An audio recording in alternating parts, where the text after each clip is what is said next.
خدا کے لیے سر جی ایک بار میرے گھر چلے چلیں، میری عزت بن جائے گی، امتل گڑ گڑائی۔ میں شہرزاد سے نظریں چرا کر امتل کے ساتھ ساتھ چلنے لگا۔ ہم تھوڑے دور گئے تھے کہ منی بھاگی ہوئی میرے پاس آئی اور گھبرا کر بولی، بی بی مجھے مارے گی آپا جی، آپ انہیں ساتھ نہ لے جائیں۔ چل مشٹنڈی، خبردار جو پیچھا کیا ہمارا۔ پتہ نہیں میرا۔ لڑکی خوفزدہ ہو کر پیچھے ہٹ گئی۔ میں شہرزاد کے ساتھ لوٹنا چاہتا تھا، لیکن امتل میں کچھ ایسی بات تھی کہ میں خوفزدہ ہو گیا۔ گلی تنگ اور خاموش تھی۔ دو رویہ پرانی وضع کے چھجے اور شہنشینوں والے مکان تھے، جن پر پرانے پینٹ کی جالی دار دروازے اور بوسیدہ کھڑکیاں اس وقت سختی سے بند تھیں۔ رات کو یہاں سے موسیقی کی آواز اور گھنگروں کی جھنکار نکلتی ہوگی۔ اس وقت ان مکانوں کے پٹ کھلتے تو کھانستے ہوئے بڈھے، پان کھاتی ادھ کھائے امرود جیسی عورتیں اور مٹھیوں میں پیسے بھیجے بچے باہر نکلتے۔ گلی ویران تھی۔ جوان پیشہ ور عورتیں اس وقت رات جاگے چوکیداروں کی نیند سو رہی تھیں۔ اوپر والی منزلوں سے گدلا پانی رس رس کو گلی کی نالیوں میں پڑ رہا تھا۔ پرانے گھروں کی دیواروں میں پیپل کی کونپلیں پھوٹ آئی تھیں۔ یہ گلی بالکل شانت تھی۔ اس کا رات کے کاروبار کے ساتھ دن کے وقت کوئی تعلق نہ تھا۔ اس کے اندر باہر اس وقت ٹوٹے ہوئے میلے جیسی اداسی تھی۔ دیکھو امتل، میری ریکارڈنگ ہے۔ پورے 11 بجے ساری کاسٹ جمع ہوگی، پھر انجینئر وقت دے سکے یا نہ دے سکے، اب مجھے جانے دو۔ امتل کے گھر کے سامنے میں نے سماجت سے کہا، سر جی آپ کی بڑی مہربانی ہوگی، آپ آج میرے گھر چل کر ایک بوتل پی لیں، خدا قسم سارے محلے میں میری بڑی عزت ہو جائے گی۔ اب تو کئی سالوں سے میرے گھر نہ کوئی فلم والا آیا ہے، نہ ریڈیو اسٹیشن سے کسی نے خبر لی ہے۔ باہر ڈیوڑی میں اپنی موٹر سائیکل پارک کر کے ہم دونوں اندر صحن میں داخل ہوئے۔ اس صحن کے ارد گرد کمرے ہی کمرے تھے۔ آنگن میں ڈھیلی چارپائیاں پڑی تھیں۔ ان چارپائیوں پر رنگ برنگے مختلف عمروں کے لوگ بیٹھے، نیم دراز اور لیٹے ہوئے تھے۔ جا بجا باسی برتنوں کے ٹرے، کوڑے کی ٹوکریاں، پرانے کپڑوں کے انبار پڑے تھے۔ بچے رو رہے تھے، عورتوں کے بولنے کی آواز آ رہی تھی، ریڈیو چل رہے تھے، حساب ہو رہے تھے۔ یہ گھر کسی کا گھر نہیں تھا اور سب کا گھر تھا۔ بہت سا بے مصرف سامان، زائد چہرے اور فرنیچر کی وجہ سے یہاں سب کچھ فالتو اور بیکار نظر آتا تھا۔ امتل میرا بازو تھامے بڑے فاتحانہ انداز میں صحن میں داخل ہوئی۔ میں اس کی ٹرافی تھا اور وہ مجھے جیت کر لائی تھی۔ ہم دونوں بغلی سیڑھیوں سے اوپر والی منزل میں داخل ہوئے۔ یہاں بھی نچلے کمروں کی طرح چاروں طرف کمرے ہی کمرے تھے، لیکن اوپر والی منزل قدرے غیر آباد تھی۔ صحن کی جانب کھلنے والی کھڑکیاں بند تھیں۔ کمرہ بے ترتیب تھا۔ ایک پرانا پلنگ تھا جس پر بوسیدہ کھیس اور نسواری رنگ کی شنیل کی رضائی پڑی تھی۔ الماری کے پٹ بالکل کھلے تھے اور ان میں ٹھوسا ٹھوس بغیر تہہ کیے ہوئے کپڑے اٹے تھے۔ امتل نے کمرے میں گھستے ہی الماری کے پٹ بند کر کے اس کے سامنے کرسی رکھ دی۔ بوسیدہ صوفے پر چڑھ کر سڑک کی جانب کھلنے والی کھڑکیاں کھولیں اور مجھے صوفے پر بیٹھنے کا اشارہ کیا۔ یہ اتنی ساری مخلوق یہاں رہتی ہے امتل، تمہارے ساتھ؟ ہاں سر جی، ہمارا رواج ہے، ہم لوگ اپنے بزرگوں کی بہت عزت کرتے ہیں۔ وہ اپنا دوپٹہ اتار کر صوفہ جھاڑنے لگی۔ یہ سب تمہارے بزرگ ہیں؟ بچے، لڑکیاں، سب؟ کچھ بزرگ ہیں، کچھ رشتہ دار ہیں۔ اچھا یہ بتائیں، کوکا پئیں گے کہ فینٹا؟ امتل سچ پوچھو تو کچھ بھی نہیں، ریکارڈنگ ہے میری۔ چائے، سبز قہوہ؟ چلو چائے صحیح۔ اب اس نے دوپٹہ برقع سب پلنگ پر پھینک دیا اور اندر صحن کی جانب کھلنے والے چھجے کی طرف چلی گئی۔ بی بی جی چائے بھجوائیں اوپر، پارٹی آئی ہے۔ پشت سے وہ بالکل 42 برس کی معلوم نہیں ہوتی تھی۔ اس کے کولے کمر کندھے 25 برس کی جوان عورت کے نظر آتے تھے۔ جب وہ صحن کی طرف کھلنے والے دروازے کی چٹخنی لگا کر اندر آئی تو اس کے چہرے پر ہلکی سرخی تھی۔ پارٹی کیا مطلب امتل؟ اس نے آنکھ مار کر کہا، سر جی پارٹی گاہک ہوتا ہے، اب وقت بدل گیا ہے، گاہک کہتے ہوئے شرم آتی ہے۔ میں کچھ گھبرا کر بولا، لیکن میں تو پارٹی نہیں ہوں امتل۔ سر جی کیا بتائیں، میری عزت بن جائے گی محلے میں، آپ کا کیا جائے گا؟ ویسے بھی اب تو میرے مہمان کی بی بی خاطر ہی نہیں کرتی، اب تو فیروزہ کے دن ہیں۔ فیروزہ کون؟ میری چھوٹی بہن ہے سر جی، اچھے پیسے لاتی ہے مجروں سے، اس کی خاطریں ہوتی ہیں، اس کے مہمانوں کو ککڑ بھون بھون کر کھلاتی ہے۔ میں تو چائے بھی منگوا لوں تو بی بی کو غصہ چڑھ جاتا ہے، پتہ نہیں کیوں۔ مجھے امتل پر شدید ترس آ گیا۔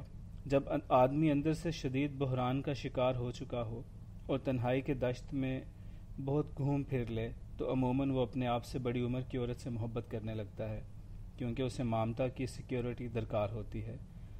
شاید یہی وہ لمحہ تھا جس میں ایک لا حاصل رابطے کا شکار ہوا۔ مجھے اس کے بوڑھے جسم میں دوشیزگی کی ادائیں دیکھ کر ایسے تکلیف ہو رہی تھی کہ اگر میرے بس میں ہوتا تو میں اسے اس کی جوانی کہیں سے لا کر لوٹا دیتا۔ دراصل یہی وہ وقت تھا جب مجھے بھاگنا چاہیے تھا، کیونکہ وہ بھی میری طرح ادموا گرج تھی۔ اس گدھ کی ساری زندگی بیابانوں میں، اجڑے تھلوں میں، سوکھے پیڑوں پر کٹی تھی، لیکن ہم مشرب کو سامنے پا کر مجھ سے بھاگا نہ گیا۔ اس میں کچھ ایسی گرمی، لجاجت اور خوبصورتی تھی کہ مجھے تھوڑی دیر کے لیے السر کا درد بھی بھول گیا۔ میری بیوی بہت بدقسمت ہے بیچاری۔ اگر اس کے گھر 5 بیٹوں کی جگہ 5 بیٹیاں ہوتیں تو آج راج کرتی بیوی۔ پر ایسی ٹھنڈی قسمت ہے بیوی کی، دے لڑکے پہ لڑکا، جو کہیں فیروزہ نہ پیدا ہوتی تو ہم سب تو فاقوں مر جاتے۔ خدا قسم بیوی تو اسے بھی میرا قصور سمجھتی ہے، اس کا بس چلے تو اس کی سزا بھی مجھے ہی دے۔ پہلی بار میں ایک ایسی سوسائٹی میں داخل ہوا تھا جہاں بیٹے کی پیدائش غم انگیز امر تھی۔ 5 بہویں بھی تو آئی ہوں گی اسی گھر میں۔ ہماری طرف بہو پیشہ نہیں کرتی سر جی، پیشہ صرف بیٹی کرتی ہے۔ اس کی کیا وجہ ہے عبدل؟ بظاہر تو کوئی وجہ نہیں سر جی، صرف رواج ہے، لیکن شاید صرف بیٹی ہی ماں کو سارا کچھ دے سکتی ہے۔ بہو پیشہ کرے تو کبھی ساس کو کچھ دے، پھر پیشہ کرانے کا فائدہ۔ اس وقت میں سوشیالوجی کا ایک پرانا طالب علم تھا اور ایک نئے معاشرے، ایک نئی مخلوق سے متعارف ہو رہا تھا۔ کالج والا تجسس مجھ میں ابھرنے لگا۔ شاید کالج سے نکلنے کے بعد ہی ہر طالب علم اصلی معنوں میں طالب علم بنتا ہے۔ امتل، یہاں کس قسم کی لڑکی اچھی طوائف بنتی ہے؟ کچھ تو نشانیاں ہوں گی۔ ہاں سر جی، نشانیاں پکی ہوتی ہیں۔ جس لڑکی کی آنکھ بولے، ہونٹ دعوت دیں، چلتے میں کولے ہلیں۔ سچی بات ہے سر جی، جس کا جسم نہ بولتا ہو وہ ادھر بھی گرستن رہتی ہے۔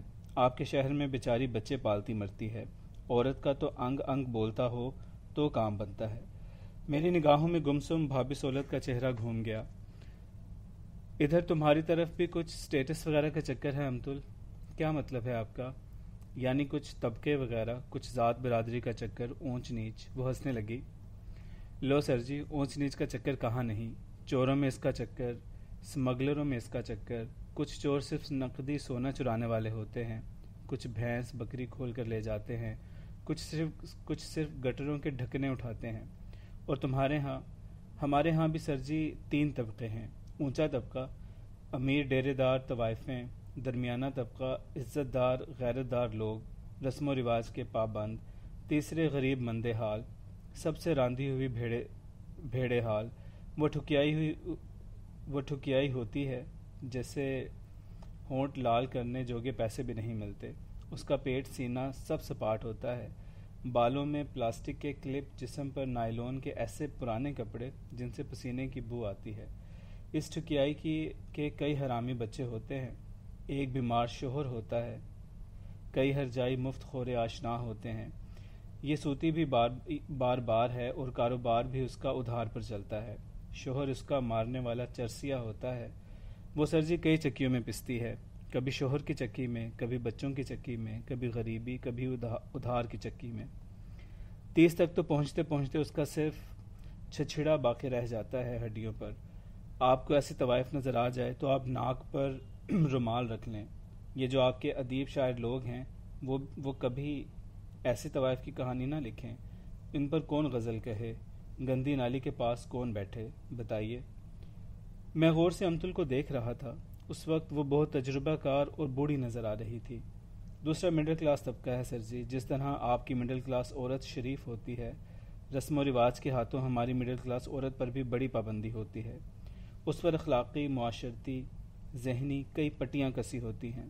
یہ کرو وہ نہ کرو کی تلوار ننگی ہوتی ہے ان کے سر پر۔ انہیں بھی شریف زادیوں کی طرح عشق کرنے کی اجازت نہیں ہوتی۔ وہ کیوں؟ طوائف کا تو ازلی دماغ خراب ہے۔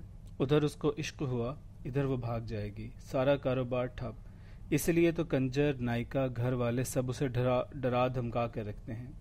وہ عزت، غیرت، نفع نقصان، لین دین، پردہ، بے پردگی، کئی قسم کے نظریات میں جکڑی ہوتی ہے۔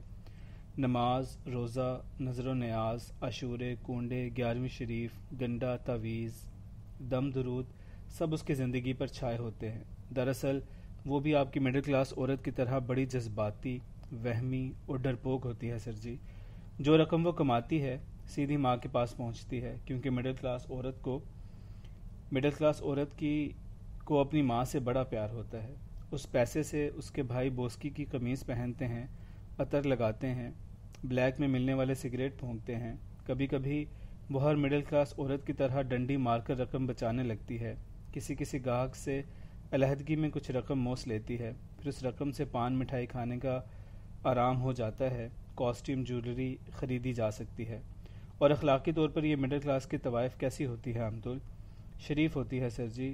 عموماً اسے شراب، جوئے اور اپنے پیشے سے نفرت بھی ہوتی ہے، آپ کی مڈل کلاس عورت کی طرح، لیکن اس کا حسن بھی 2 روزہ ہوتا ہے۔ عمر ڈھلے پر چاہے وہ اچھی گانے والی ہو، چاہے تہلکہ مچانے والی، سب اس کا ساتھ چھوڑ جاتے ہیں، سب کے سب۔ میں نے امتل کی جانب دیکھا، وہ سر سے پاؤں تک چھوڑی ہوئی مڈل کلاس طوائف تھی۔ صرف اسی کو شادی کا شوق ہے۔ جتنی عورتیں ہیرا منڈی سے نکاح کے شوق میں بھاگتی ہیں، وہ سب اس طبقے سے تعلق رکھتی ہیں۔ گرہستی کے شوق میں یہ ساری کی ساری عمر کنجری ہونے کا طعنہ سنتی ہیں اور کبھی لوٹ کر پیشہ کرنے نہیں جاتی۔ ان کی عقل ہمیشہ ان کو خراب کرتی ہے، ان کا دل ہمیشہ ان کی مٹی پلید کرتا ہے۔ اور اونچے طبقے کی طوائف، وہ امتل، وہ سر جی ہر جگہ عیش کرتی ہے۔ آپ کی طرف ہو تو ایک مرد کی دولت، اس کا نام، شہرت اس کے کام آتا ہے۔ ادھر کی ہو تو کئی امیر آدمیوں کے گھروں میں سیند لگ جاتی ہے۔ آپ کا شاعر جب غزل کہتا ہے، اس طبقے کی طوائف پر کہتا ہے۔ فلم بنتی ہے تو اس کو سامنے رکھ کر، کہانی لکھی جاتی ہے تو وہی نظر میں ہوتی ہے مشتندی۔ نہ نماز، نہ روزہ، لے دے کر ایک مذہب ہے، اس کا کالے کپڑے پہن کر بڑھیا فرانسیسی خوشبو لگا کر مجلسوں میں جانا۔ سر جی جس عورت کے منسٹر تلوے چاٹیں، جاگیردار ہاتھ جوڑیں، اور اونچا افسر جس کے گھر میں ٹائی اتار کر بیٹھے، بھلا اس کے کیا کہنے؟ اللہ ادھر منڈی میں تو پیدا کرتا سر جی پر کسی اونچے ڈیرے دار طوائف کے گھر۔ اس امتل سے میں واقف نہ تھا۔ وہ بڑے تسلسل اور تجربے سے بولنے کی اہل تھی اور اس کی باتوں میں خاص قسم کی منطق تھی۔ پتہ نہیں یہ اس کی گفتگو تھی کہ سوشیالوجی میں دلچسپی۔ اب میں کافی حد تک ریلیکس ہو چکا تھا اور مختلف قسم کے سوال پوچھ رہا تھا۔ چائے کافی دیر میں آئی، لیکن چائے کے ساتھ پرتکلف سامان بھی تھا۔ چائے کا ٹرے میز پر رکھ کر نوجوان لڑکے نے پوچھا، بی بی پوچھتی ہیں صاف چادریں اور غلاف بھی بھیج دوں؟ امتل نے چور نظروں سے میری طرف دیکھا اور پھر کھسیانی ہنسی ہنس کر بولی، لے اور نہیں تو کیا، اور پان کا بھی پوچھا ہے بی بی نے، وہ بھی بھیج دے۔ نوجوان لڑکا ایک بھرپور نظر مجھ پر ڈال کر لجاجت سے بولا، سر جی ذرا موٹر سائیکل کی چابی دیں، میں لوہاری سے پتنگ لے آؤں۔ تیری ٹانگیں ٹوٹی ہوئی ہیں، یہ ریڈیو اسٹیشن سے آئے ہیں، کوئی کیویں نہیں ہیں، جا پھٹا کھا۔ میں نے جیب سے نئی موٹر سائیکل کی چابی نکال کر اس کے حوالے کر دی۔ نا سر جی، جو ادھر آتا ہے یہی کرتا ہے، یہ اسی لیے چوڑ ہو جاتے ہیں ہمارے لڑکے۔ اچھا بھائی جلدی آنا، مجھے ریڈیو اسٹیشن جانا ہے، ریکارڈنگ ہے میری 11 بجے۔ یہ کم وقت کبھی جو رات کے 12 بجے سے پہلے آ گیا۔ امتل نے جھپٹ کر چابی چھین لینا چاہی، لیکن وہ اتنی دیر میں چمپت ہو گیا۔ اب آپ ریڈیو اسٹیشن کیسے جائیں گے؟ تم فکر نہ کرو، آ جائے گا ابھی۔ اس عمر میں سب کو موٹر سائیکل کا شوق ہوتا ہے۔ وہ عمر میں مجھ سے قریباً 2 گنی تھی، اس کے باوجود اس کی لجاجت، شرمندگی اور کم ہمتی نے عمر میں اسے مجھ سے چھوٹا بنا دیا تھا۔ ریڈیو اسٹیشن پر وہ تھانے دارنی بنی پھرتی تھی، یہاں اس کے چہرے پر کماری لڑکی جیسی حیا چھلکنے لگی۔ پتہ نہیں کیوں یکدم میں اس کے ساتھ بہت آرام دہ محسوس کرنے لگا۔ بڑی دیر تک وہ آؤ بھگت میں لگی رہی۔ مہمان نوازی اس کے ساتھ ایک نیچرل نسوانی فعل تھا، جیسے ماں دودھ پلاتی ہے۔ میں اب اس علاقے کی طبقاتی کشمکش میں دل میں دلچسپی لینے لگا۔ تم بھی تو بڑے ٹھسے کی ہوگی اپنے وقت میں امتل؟ تھی جی، پر ادھر مڈل کلاس کی عورت سے کچھ نہیں ہوتا، ٹاکیوں کی گڈی ہوتی ہے وہ تو۔ میں نے ساری عمر اتنی مار شریف عورتوں سے نہیں کھائی سر جی جتنی امیر رنڈیوں سے کھائی ہے۔ جو بھی اچھا گاہک کبھی ملا بالآخر انہوں نے چھین لیا، جو کام کا گاہک لگا یہ اڑا کر لے گئی۔ پتہ نہیں کیوں اس کی آنکھوں میں آنسو آ گئے اور چپ ہو گئی۔ امتل بہت زیادہ جی چکی تھی، انگنت لوگوں سے ملی تھی، اس کے تمام خوبصورت کنارے مینارے رنگ و روغن منقش پھول بوٹے ختم ہو چکے تھے، لیکن اس قدر استعمال شدہ ہونے پر بھی اس میں ایک حزن اور خوبصورتی ایسی بھی پیدا ہو گئی تھی جو پرانے کھنڈروں میں ہوتی ہے۔ ایک طرح سے وہ بجھا ہوا سگریٹ تھی، بے دھیانی بے مصرفی کی انتہا، لیکن کبھی کبھی اس سگریٹ میں آگ کے شعلے خود بخود نکلنے لگتے۔ ریڈیو اسٹیشن پہ وہ اور ہوتی، گھر پر ایک اور امتل ملتی، بازار میں اس کا رنگ بالکل انوکھا ہوتا۔ نوجوان کے جانے کے بعد چادریں اور غلاف آ گئے، امتل نے بستر صفائی سے بچھایا اور مجھ سے نظریں چرائے ادھر ادھر کی باتیں کرنے لگی۔ ریکارڈنگ کا ٹائم نکل گیا، شام کے سائے گہرے ہونے لگے، لیکن نوجوان موٹر سائیکل لے کر نہ لوٹا۔ میں چلا تو جاتا، لیکن دوبارہ میں موٹر سائیکل لینے ادھر نہ آنا چاہتا تھا۔ جب ہم رات کا کھانا کھا چکے تو امتل نے لجاجت سے کہا، سر جی اب آپ چلے جائیں، خدا قسم وہ تو چاہے کل تک نہ آئے، الو کا پٹھا۔ مجھے دوبارہ ادھر آنے سے خوف آ رہا تھا، خیال تھا کہ اگر ایک دفعہ اور میں ادھر آیا تو پھر میں کبھی یہاں سے نہ جا سکوں گا۔ بازار جاگ اٹھا تھا اور موسیقی کی آواز اب ادھر بھی آنے لگی تھی۔ آپ سو جائیں سر جی، میں ادھر صوفے پر لیٹ رہوں گی، صاف بستر ہے۔ میں چپ چاپ سگریٹ پیتا رہا۔ وہ لجاجت سے پلنگ کے پاس کھڑی تھی۔ اتنی عمر کی عورت کو میں نے اس قدر بے بس کبھی نہیں دیکھا۔ آپ ٹیکسی پر چلے جائیں سر جی، میں کل ریڈیو اسٹیشن آپ کو موٹر سائیکل بھجوا دوں گی۔ میں چپ رہا۔ یہ رضائی صاف ہے، اس میں کوئی نہیں سویا سر جی۔ اس نے منہ پرے کر لیا، شاید وہ رو رہی تھی۔ میں نے جوتیاں جرابیں اتاریں، ٹائی کوٹ اتار کر صوفے پر رکھا اور چپ چاپ پلنگ پر دراز ہو گیا۔ ادھر آؤ امتل۔ جی سر جی۔ میرا نام معلوم ہے نا تمہیں؟ جی، تو مجھے قیوم کہو نا، یہاں بیٹھو۔ وہ پلنگ کی پائنتی بیٹھ گئی، اس کے کندھے آنکھیں اور ہاتھ بہت خوبصورت تھے۔ یکدم وہ میری ٹانگیں دبانے لگی۔ یہ کیا کر رہی ہو امتل؟ کچھ نہیں جی، جی چاہتا ہے۔ بڑی دیر ہو گئی، میں نے کبھی کسی کی ٹانگیں نہیں دبائیں۔ ادھر آؤ میرے پاس۔ وہ ڈرتے ڈرتے سرہانے کے پاس آ کر بیٹھ گئی۔ کبھی تم نے کسی سے محبت کی ہے؟ لا حاصل محبت، دیوانہ بنا دینے والی، جیسے خالی کنویں میں گونج پھرتی ہے۔ وہ چپ رہی۔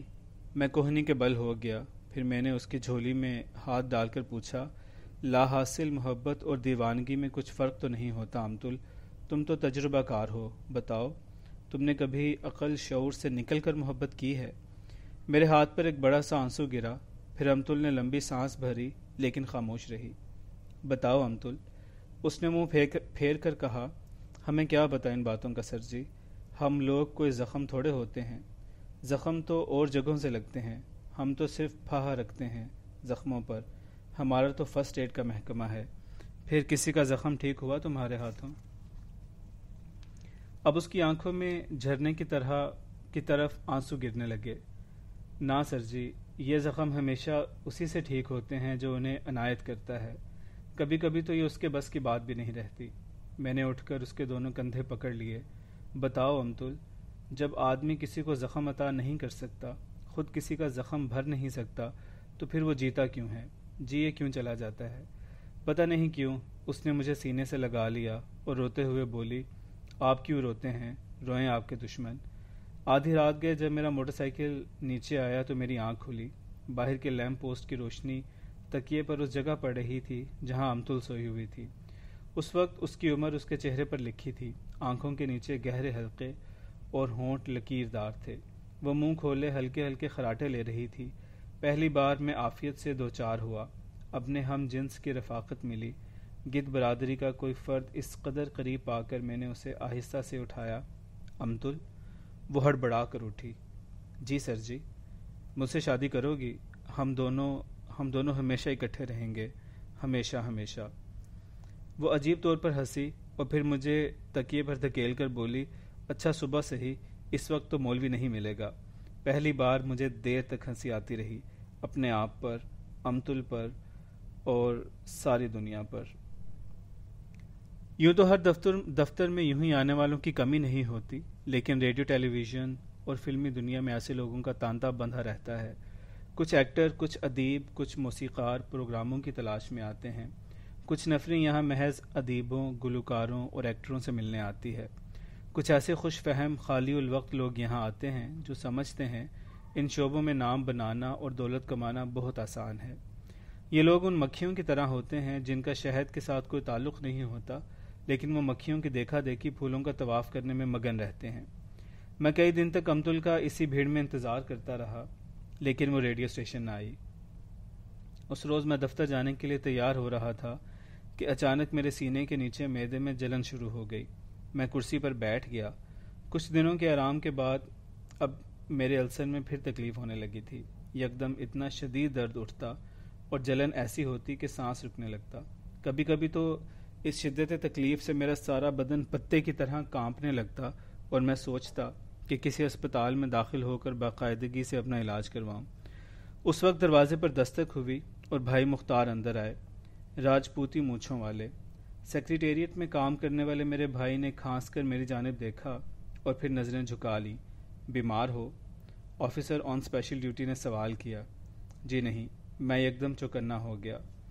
وہ تھوڑی دیر تک اپنے گھٹنے دیکھتے رہے۔ نارمل صحت مند آدمی کو ایک وقت پر ساتھی کی ضرورت ہوتی ہے، ورنہ وہ صحت مند نہیں رہ سکتا۔ جی اچھا ہے، تم اب باقاعدگی سے دفتر جانے لگے ہو اور مجھے اس بات کی خوشی ہے کہ تم پہلے سے بہتر ہو رہے ہو۔ نئی موٹر سائیکل کی بھی مبارک ہو۔ جی۔ کالج کے زمانے میں ہر نوجوان کو عشق ہو جاتا ہے، یہ واقعہ قریباً سب کو پیش آتا ہے، لیکن اس کو روک بنانا درست نہیں۔ میں حیران رہ گیا۔ مجھے معلوم نہ تھا کہ میرے سوائے کوئی میرے حالات سے اس قدر اچھی طرح آشنا ہو سکتا ہے۔ اس وقت میری ٹانگیں برادے کی بنی ہوئی تھیں اور میرا بوجھ ان کے لیے بہت زیادہ تھا۔ میں اور مختار بھائی مکمل طور پر ایک دوسرے کے لیے اجنبی تھے۔ ایک نا آشنا کے منہ سے اتنی قریبی باتیں سن کر میں بھونچکا رہ گیا۔ ہر آدمی اوسطاً زندگی بھر میں 5 یا 6 فل سائز عشق کرتا ہے، اور ہر عشق سے جانبر ہونے کے لیے اسے اوسطاً 4 سے 6 ماہ لگتے ہیں۔ تم نے بہت دیر لگا دی۔ میں چپ رہا۔ تمہاری بھابھی کا بھی یہی خیال ہے کہ شادی کی یہی عمر ہے، اس کے بعد شادی بالکل بیکار ہے، کیونکہ عادتیں راسخ ہو جاتی ہیں، پھر آدمی کسی اور کے لیے زندگی میں جگہ نہیں بنا سکتا۔ میں سوچ کر جواب دوں گا۔ تمہاری نظر میں کوئی ہو تو ہمیں بتا دو۔ میری نظر میں میری ہم مشرب، ہم جنس، ہم مسلک امتل گھوم گئی۔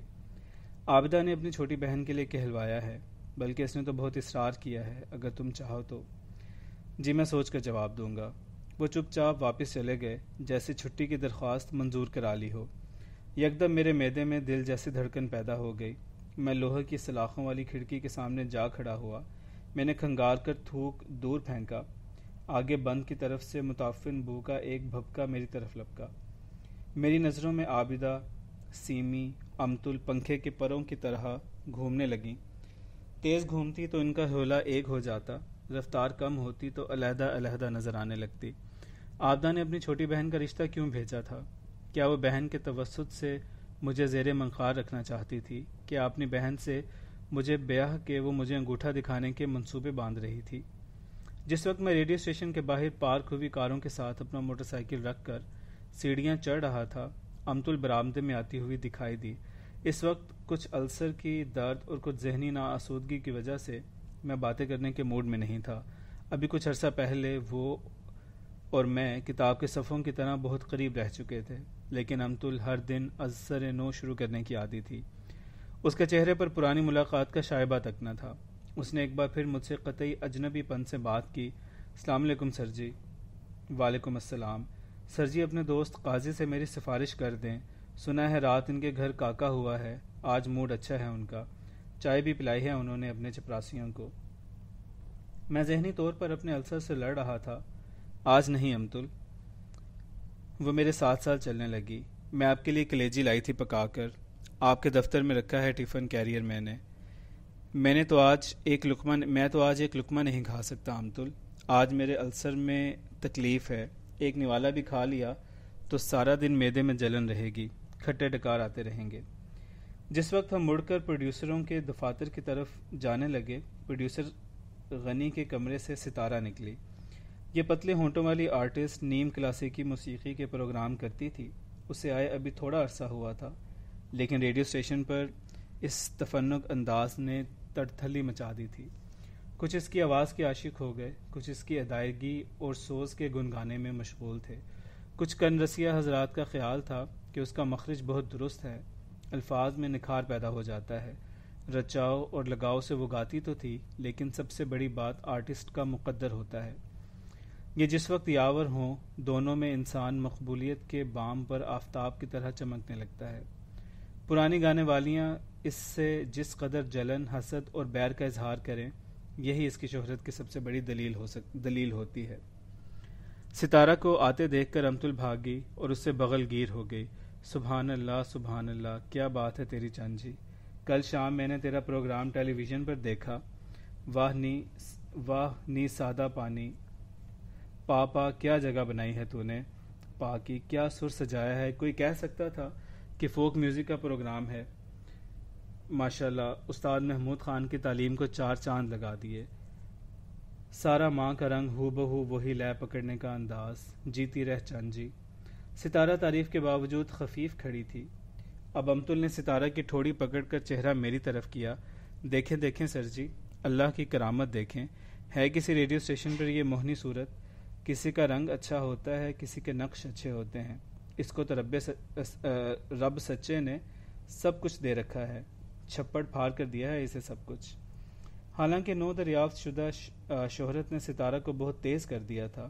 وہ میوزیشنوں سے لے کر پروڈیوسر تک کے ناک میں دم کرنے کی اہل تھی، لیکن اس وقت وہ بھی گڑبڑا کر کھسیانی ہنسی ہنسنے لگی۔ چھوڑیے باجی امتل، نا چند جی، میں کوئی تیرے گن تھوڑے گا رہی ہوں، میں تو اللہ سچے کی تعریف کر رہی ہوں، کیا کیا مورتیں بناتا ہے، اپنا روپ کیسے کیسے دکھاتا ہے، سبحان اللہ۔ چلو میں قاضی کی طرف جا رہا ہوں، میں نے ان دونوں سے پیچھا چھڑانے کی غرض سے کہا۔ چلتے ہیں سر جی، چلتے ہیں، یہ تل دیکھیں اس کے ناک پر، اس کی ماں کے ہونٹ پر تل تھا۔ سنا ہے سر جی، جس عورت کے ہونٹ پر تل ہو، مرد اس سے بہت محبت کرتے ہیں جی۔ ستارہ مری ہوئی بھینس کے کٹے کی طرح منہ تھتھائے کھڑی تھی۔ میں بھی رسہ تڑوا کر بھاگنے کے موڈ میں تھا، لیکن اس نے ہم دونوں کو پکڑ رکھا تھا اپنے مضبوط ہاتھوں سے۔ اس کی ماں کو بھی پہننے کھانے کا بہت شوق تھا سر جی۔ پاکستان سے پہلے کا ذکر ہے، میری عمر بہت کم تھی اس وقت، لیکن میں نے اس کی ماں کو دیکھا ہے کناٹ پیلس میں، میرون سوٹ سر جی، آنکھوں پر سیاہ چشمہ لگا ہوا، پیروں میں سفید سویٹ کے کوٹ شوز۔ وکٹوریا سے اتری تو سارا کناٹ پیلس ہل گیا۔ مہاراجہ بڑودا ہاتھی دانت کا صوفہ سیٹ خرید رہے تھے اس وقت۔ 2 لاکھ روپے تک مول تول تو ہوا تھا اس صوفہ سیٹ، تو کیا خریدتے۔ 2 لاکھ اس کی ماں کو دیے اور ساتھ بٹھا کر لے گئے اپنی رولز رائس میں۔ چند جی، تیری ماں کی کیا بات تھی بٹیا، آفت تھی آفت۔ اچھا جی، ایکسکیوز می۔ ستارہ جلدی سے چک اٹھا کر غنی پروڈیوسر کے کمرے میں دوبارہ گھس گئی۔ ہم دونوں برآمدے میں ساتھ ساتھ چلنے لگے۔ یہ تم مجھے اس کا چہرہ کیوں دکھا رہی تھی امتل؟ تو اور کیا اپنا چہرہ دکھاؤں سر جی، ہے نا کملے بادشاہ ہو، جوانی اتر جائے تو دوسروں کے ہی چہرے دکھانے پڑتے ہیں۔ تم اس کی ماں کا ذکر کیوں لے آئیں درمیان میں؟ اسے کوفت ہو رہی تھی۔ جھوٹی ہے، سب کو بتاتی پھرتی ہے کہ یہ کسی ڈاکٹر کی بیٹی ہے۔ بڈھی ہو کر اس کی ماں نے ڈاکٹر کر لیا ہے تو کیا یہ ڈاکٹر کی اولاد ہو گئی؟ ہم سے کسی کا پیچھا چھپا ہے؟ 2 گلیاں ہم سے آگے والیوں کی گلی میں ان کا چوبارہ تھا۔ اب چاہے یہ گلبرگ رہے، کالج جائے، میم بن جائے، ہم کو تو یاد ہے سب کچھ۔ چاہے یاد ہو، لیکن کسی کو یاد دلانے سے فائدہ، کوئی اپنا ماضی بھولنا چاہے تو تم اسے بھولنے نہیں دو گی، ہے نا؟ ہم دونوں میرے دفتر کے اندر پہنچ گئے۔ امتل نے برقعے کا اوپر والا حصہ اتار کر کرسی کی پشت پر لٹکایا اور لمبی سانس بھر کر بولی، بڑی مشکل ہے سر جی، ہمارا بھی دل ہے، ہم بھی انسان ہیں، ہم سے شریف لوگ نفرت کرتے ہیں تو ہم برداشت کر لیتے ہیں، لیکن ہم میں سے ہی جب یہ لوگ اٹھ کر جاتی ہیں اور پھر ہم کو ذلیل سمجھتی ہیں تو ہم سے برداشت نہیں ہوتا۔ سفیدی کروا کر کوے سے کبوتر بن جائیں اور پھر کووں سے ہی نفرت کریں، سبحان اللہ۔ ہم تو پھر اتنا ہی کر سکتے ہیں کہ انہیں یاد دلائیں کہ وہ بھی کوے ہیں۔ اس بیچاری نے تمہیں کیا کہا تھا؟ امتل نے سگریٹ سلگا کر کہا، بیچاری نہیں ہے، موقع شناس ہے، یہ بھی اس کی ماں بھی۔ پچھلوں کو بھولتے دیر نہیں لگتی انہیں۔ اس کی ماں نے کسی ڈاکٹر سے نکاح پڑوا لیا ہے، اپنی کشتی تو بچا لی ہے، لیکن گھر والے تو اجڑ گئے ان کے۔ بوڑھی نانی اور اس کے مامے تو خوار ہو گئے ساری عمر جن بھائیوں نے اس کی کمائی پر راج کیا، نشہ پانی کیا، اب وہ مزدوری ڈھونے نکلتے ہیں۔ لعنت ہے ایسی نیکی پر۔ ہم سے یہ بھی نہیں ہو سکا، اس لیے تو اپنی جنت تلاش نہیں کی، پچھلوں کے دوزخ میں ان کے ساتھ بیٹھے ہیں۔ اگر تمہارے دل میں اتنا بغض ہے تو اس کی تعریف کیوں کر رہی تھی؟ پتہ نہیں جی کیوں، شاید مجھے منہ پر خوشامد کرنے کی عادت ہے، یا شاید میں لوگوں سے ڈر جاتی ہوں۔ بہت بعد میں مجھے پتہ چلا کہ امتل کے متعلق پیش گوئی ناممکن تھی، کیونکہ وہ بچوں کی طرح کسی سسٹینڈ ایموشن کے قابل نہ تھی۔ اس کا لڑنا جھگڑنا، پیار محبت نفرت سب موڈ کے تابع تھے۔ کسی تھیوری مسلک دباؤ کے تحت وہ کچھ نہ کر سکتی تھی۔ وہ سب کچھ بغیر سوچے سمجھے کرتی، جی چاہا مدد کر دی، دل میں آیا گالی دے دی، کسی کو کھانا کھلا دیا، نیا پرس عطا کر دیا، کڑا ہوا دوپٹہ اس کے کندھوں پر ڈال کر اس کا بوسیدہ دوپٹہ اپنے پر لے لیا، کسی سے 20 روپے ادھار مانگے اور شکریہ بھی ادا نہ کیا، مدد کرنے، تحفہ دینے، کسی کو الو بنانے، تعریف کرنے کے لیے اس کا کوئی فلسفہ نہ تھا۔ وہ لہر تھی، گالی آئی گالی دے دی، مدد کو جی چاہا مدد کر دی، غیبت پر طبیعت مائل ہوئی تو سارے بخیے ادھیڑ دیے، جوش اور ہمدردی غالب آ جاتی تو پاؤں پڑ جاتی، معافی مانگ لیتی۔ وہ وقت، ضابطے اور طریقے کی پابند نہ تھی، اس کا سارا نظام امپلس پر چلتا تھا، اسی لیے اس کی رائے پر چلنا مشکل تھا، کیونکہ اس کی دوستی، دشمنی، نظریے سب منٹ کی سوئی کی تابع تھے، کچھ بھی گھنٹوں، دنوں، سالوں پر محیط نہ تھا۔ سر جی میں آپ کے لیے کلیجی پکا کر لائی ہوں۔ بھائی میں السر کا مریض ہوں، مدت ہوئی ایسی خوراک چھوڑ دی میں نے، اسے مجھ میں میرے السر میں چھوڑی ہوئی خوراک میں کوئی دلچسپی نہیں۔ فکر نہ کریں، پہلے ہمیشہ السر ہوتے ہیں پھر پاگل ہو جاتا ہے آدمی، چلیں قاضی کے پاس میری سفارش کر دیں۔ جس وقت میں اٹھ کر کھڑا ہو گیا وہ کسی واقف کار کا نمبر فون پر ملا بیٹھی۔ امتل کو فون کرنے کا بہت چسکا تھا، وہ ہمیشہ میز کی نکڑ پر چڑھ کر بیٹھ جاتی اور اپنے واقف کاروں کو، انارکلی کے دکانداروں کو، ریلوے اسٹیشن انکوائری پر، پی آئی اے کارگو والوں کو فون کھڑکاتی رہتی۔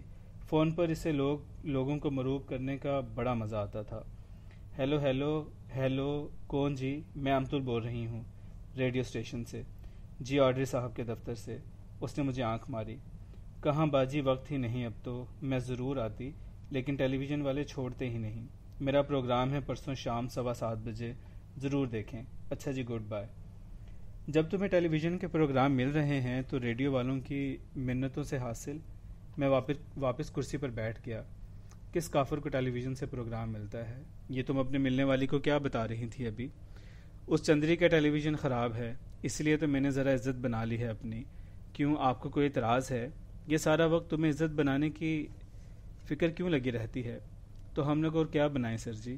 جن کے پاس عزت نہیں ہوتی وہ ساری عمر اسے ہی بنانے میں گنوا دیتے ہیں۔ سچ پوچھیں سر جی تو ستارہ کی ماں نے بڑی عقل مندی کی۔ چلو 10-12 سال مجھ جیسے کمینے اس کا پیچھا کریں گے، پھر بیٹھی سکھ کی زندگی گزارے گی۔ نانی تو ویسے بھی مر کھپ جائے گی 2-4 سالوں میں۔ اچھا ہی کیا بازار چھوڑ دیا۔ امتل کی آواز میں دکھ تھا۔ جس درخت پر سارا دن دھوپ پڑتی ہے اس کے چکنے پتے چمکتے رہیں، بچے اس میں جھولا ڈالیں، عورتیں اس کے سائے تلے بیٹھیں، شام پڑتے ہی ایسے درخت کے گرد اس کے اندھیروں میں بڑی اداسی ہو جاتی ہے۔ ایسے ہی امتل تھی، ہر وقت ہنسی مذاق، چکا چوند، ادھر ادھر کی بے تکی باتیں۔ جب وہ تھوڑی دیر کے لیے بھی چپ ہو جاتی تو اس کے ارد گرد بڑی مایوسی پھیل جاتی۔ کیسی تھی ستارہ کی ماں؟ شکلاً عقلاً؟ میں نے موضوع کو ہلکا کرنے کی خاطر کہا۔ اچھی تھی، اتنی خوبصورت نہیں تھی جتنی مرد مار تھی، پیسہ زیادہ نہیں کمایا، ہاں آدمی بہت ضائع کیا۔ ٹوانوں کا ایک نوجوان زہر کھا گیا اس کے پیچھے، 6 فٹ کا جوان تھا، اگلے دانتوں میں ایک پر سونے کا پترا چڑھایا تھا، جہلمی طرز کے پٹے تھے، مسکرا پڑتا تو دل جت رنگ کی طرح بجنے لگتا۔ اس کے جنازے پر گئی تھی میں، ہائے ہائے جو حال اس کی ماں بہنوں کا ہوا ہے۔ پٹی پر سر مار مار کر پکارتی تھی اسے۔ سر جی کیا بات ہے، کبھی کبھی مرد اپنی جان دے دیتے ہیں، عزت کی دال روٹی نہیں دیتے۔ مردوں کے دینے کا بھی عجیب حساب ہے، بادشاہ لوگ ہوتے ہیں مرد بھی۔ عورت کی دال روٹی میں بڑی بک بک ہوتی ہے امتل، ساری عمر کا لیکھا۔ جان کا حساب تو ایک بار نپٹایا جا سکتا ہے، ایک جھٹکا اور دوسرے پار۔ ہاں جی، اس نے لمبی سانس لے کر کہا۔ اس روز امتل بار بار بجھ رہی تھی، کھلے میدان میں آگ جلنے کی کوشش پر بوندا باندی ہو رہی تھی۔ ابھی تم کہہ رہی تھی امتل کہ ستارہ کی ماں کو تم نے کناٹ پیلس میں دیکھا تھا، یہ کس سن کی بات ہے بھلا؟ میں نے اس کا موڈ بدلنے کی غرض سے کہا۔ سن 46 کی جی، مجھے اچھی طرح یاد ہے، آگ لگنے کی وارداتیں عام تھیں ان دنوں۔ اس وقت تمہاری عمر 14 برس کی تو ہوگی۔ میں نے ہنس کر کہا، کھلی جی، کھلی 14 کی، اس حساب سے تم 42 کی ہوئی، دیکھ لو پارٹیشن کو کتنے سال ہو چکے ہیں۔ میرا خیال تھا وہ جھگڑا کرے گی اور اس کا موڈ ہلکا ہو جائے گا، لیکن وہ خفیف ہو کر مسکرانے لگی اور بولی، ایسے گھپلے تو ریڈیو اسٹیشن پر عام ہوتے ہیں، آدمی تھیٹر کے واقعات سناتا ہے، خاموش فلموں کی شارٹ بیان کرتا ہے اور عمر اپنی 30 سال بتاتا ہے، باتیں آل انڈیا ریڈیو کے زمانے کی کرتا ہے اور عمر پوچھو تو 40 سے آگے نہیں جاتی۔ سچ بات بتاؤں سر جی، عمر تو سب کے منہ پر لکھی ہوتی ہے، بالوں میں رنگی ہوتی ہے، منوانے والے زیادتی کرتے ہیں۔ مجھ سے تو جب کوئی عمر پوچھتا ہے مجھے لگتا ہے جیسے میں تھانے میں آئی بیٹھی ہوں۔ بھلا میری عمر اگر 42 کی ہے تو اس میں میرا کیا قصور؟ ہو گئی سو ہو گئی، بوندا بادی میں آگ پھر بجھ گئی۔ فون کرنا ہو تو کر لو، پھر قاضی کے پاس چلیں۔ فون کا نام سن کر اس نے پی آئی اے کارگو کا فون نمبر ملایا اور بولی، ہیلو جی، پی آئی اے کارگو، میرا ایک پارسل آنا تھا کراچی سے، جی بڑا ضروری ہے جی، تبھی تو پوچھ رہی ہوں جی، میرا فون نمبر نوٹ کر لیں اور فوراً اطلاع دیں۔ اس نے میرا فون نمبر دوسری طرف دے دیا۔ یہ کیا کر رہی ہو امتل؟ یہ سرکاری فون ہے، جب کارگو والے پوچھیں تو رانگ نمبر کہہ دیں آپ، اتنی سی تو بات ہے۔ چلو اب سر جی، آج آپ میرے ساتھ چلیں۔ چلو تیار ہوں میں، قاضی کے پاس نہیں، میرے کرایہ دار کے گھر، انہوں نے مجھے 6 مہینے کا کرایہ نہیں دیا۔ کوئی مرد وہاں جاتا نہیں، وہ عورت سے کیوں ڈرنے لگا؟ تمہارے 5 بھائی ہیں، وہ نہیں جاتے کرایہ لینے؟ نہ جی، وہ کیوں خجل خوار ہونے لگے؟ وہ فیروزہ کی کمائی پر عیش کر رہے ہیں، ان کو کیا پرواہ؟ میں اس کے ساتھ دوبارہ نہیں جانا چاہتا تھا۔ آپ کو کچھ کرنا کرانا نہیں ہے سر جی، صرف میرے ساتھ چل پڑیں، رو پڑ جائے گا کرایہ داروں پر۔ خدا قسم میرے پاس تو رکشہ کو دینے کے لیے بھی پیسے نہیں ہوتے، اور بی بی تو ایک پائی بھی نہیں دیتی ہم جیسے بیکاروں کو۔ پتہ نہیں اس میں کیا تھا، اس جلتی بجھتی آگ کے ساتھ میں 9 گزے کی قبر کے پچھواڑے اس کے کرایہ داروں کے پاس چلا گیا۔